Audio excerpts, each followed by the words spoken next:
a stable in York, Maine. The name of our farm is just Rand, and it's Schaefer Farm.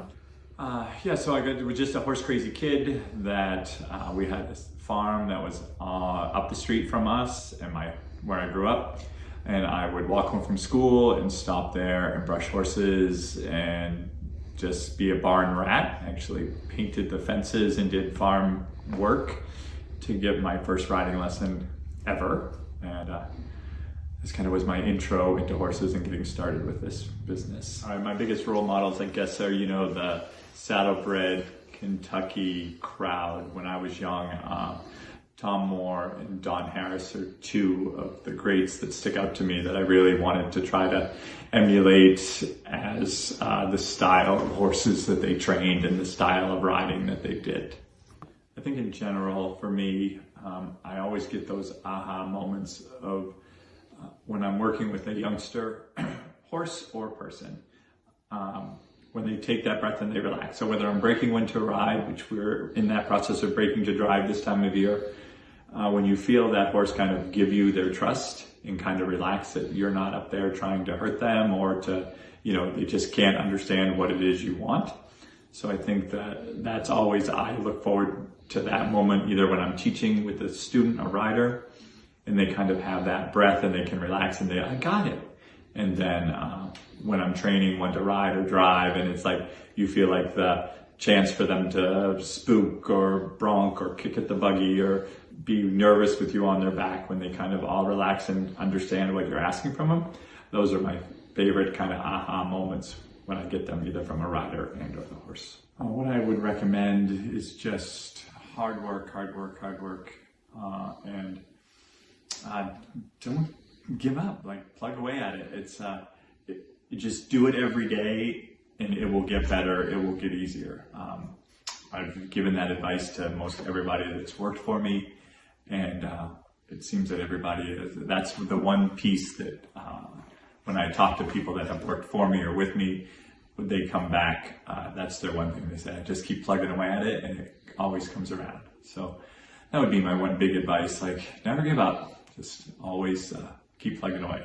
I had, my mother gave me a sketch when I was a young professional getting started, and it was of a crane standing in a pond, and it had its head up, and in its mouth was a frog, and it was swallowing the frog, but as you looked, the frog had its hands around the crane's throat, and the saying underneath was never give up. So I guess that's how I always think of it, is you're not gonna swallow me. Put your hands around the throat and don't ever give up. What would I say to my 20-year-old self? I would say, work less, worry less. And I say that to my 55-year-old self. So it's something, enjoy the process, enjoy life. It only continues to get better, and you got to just take the time to breathe and enjoy it. The horse, as predicted, he's been a multi-world champion in the open and amateur divisions, park saddle, pleasure. He was sent to me as a youngster, having some difficulty just navigating work, and he was a pretty big challenge, but we took our time and put a lot of effort into it, and that was worthy of the effort and the time. He certainly, from that moment of being a difficult horse that was challenging, is turned into being a world's grand champion in most every division he went in. I think one of the greatest things for me that I've done in my career was to show Lamborghini in black in the Symphony of Horses for chapter 14. I think that was in 2007, and we had just got him, but regardless of the time that I had him, to be able to ride that horse for a packed house and to have him respond to the audience and into the symphony and the orchestra, and to not have any, there's no expectation or pressure to win anything. So to just be able to surely enjoy riding a show horse, riding a great show horse, and to show to the crowd and to have a live orchestra playing.